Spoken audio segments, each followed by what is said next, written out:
Onye natanga inama ko byasigara muri 2019. Nyakubahwa Perezida wa Repubulika, ntabwo abanyamuryango dukundana.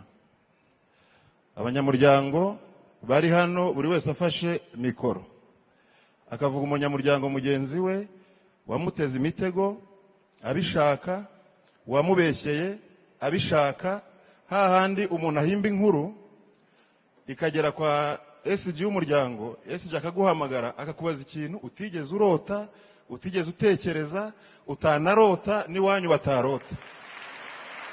Noneho yabikubaza ukamera nk'uwumye, kandi ubundi umuntu ubuze icyo avuga abameze nkaho ibyo bamubajije ari byo. Nyakubahwa Chairman, rwose ntacyo mutadukoreye, ariko uru rubyiruko n'abo bakuru uyu munsi tubarahiriye ko nta muntu uzongera kubeshya, nta muntu ndabeshyera.